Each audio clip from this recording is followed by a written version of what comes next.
নদী সংস্কারের দাবিতে নদীবক্ষে সাঁতার প্রতিযোগিতা। অঞ্জনা নদী বাঁচাও কমিটি ও কিশোর বাহিনীর যৌথ উদ্যোগে অঞ্জনা নদীবক্ষে সাঁতার প্রতিযোগিতা অনুষ্ঠিত হয়। নদিয়া ছাড়াও বর্ধমান ও মুর্শিদাবাদ জেলার বিভিন্ন বয়সী সাঁতারুরা দুটি ইভেন্টে অংশগ্রহণ করে। প্রতিযোগিতার উদ্বোধন করেন জেলা সাঁতার সংস্থার সভাপতি ও সম্পাদক তারক সাহা ও শুভাশিস বিশ্বাস।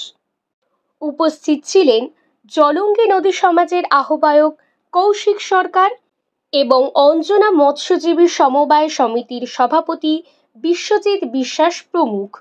উপস্থিত নদীকর্মীরা অঞ্জনা নদী রক্ষার আবেদন জানান। পাশাপাশি অঞ্জনা নদীর সংস্কার, কৃষ্ণনগর শহরে নদীর গতিপথ রুদ্ধ করা, বেজিখালিতে অপরিকল্পিতভাবে কালভার্ট সংস্কারের বিরুদ্ধে সরব হন।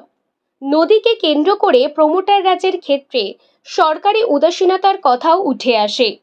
অনুষ্ঠান শেষে সফল প্রতিযোগীদের পুরস্কার ও শংসাপত্র প্রদান করা হয়।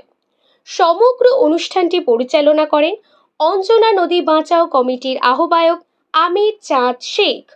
আজকে অঞ্জনা বাঁচাও কমিটি যারা দীর্ঘদিন ধরে এই অঞ্জনাকে নিয়ে বিভিন্ন কর্মসূচি করছেন, এই মূলত নদীকে বাঁচানোর উদ্দেশ্যে, তারই আজকে এই কর্মসূচি সংযুক্ত করার জন্য বেশ কিছু গ্রামের মানুষ এবং যারা সাঁতার কাটেন, এই নদীর বক্ষে সাঁতার কাটতে গেলে নদীর যে আমাদের অবরুদ্ধতা আমরা দেখে চলেছি, সেইটার একটা প্রতিবাদ স্বরূপ আজকে অঞ্জনা নদী বাঁচাও কমিটি এবং কিশোর বাহিনী সহযোগে একটি সাঁতার প্রতিযোগিতা হতে চলেছে দোগাছির অঞ্জনা নদী বক্ষে।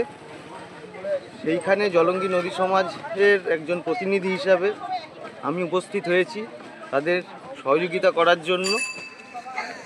আপনাদের কাছে এটাই আবেদন, নদী কেন্দ্রিক জনজীবনের যারা মৎস্যজীবী এবং কৃষিজীবী আছেন তাদের উদ্দেশ্যে, তাদের বেঁচে থাকার রুজিরুটির কে যাতে ভুলণ্ঠিত না হয় সেই জন্য আপনারাও এই নদী আন্দোলনে সহযোগী হন।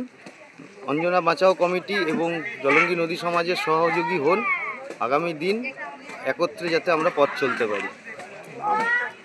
নাম কৌশিক সরকার, জলঙ্গি নদী সমাজের একজন সদস্য।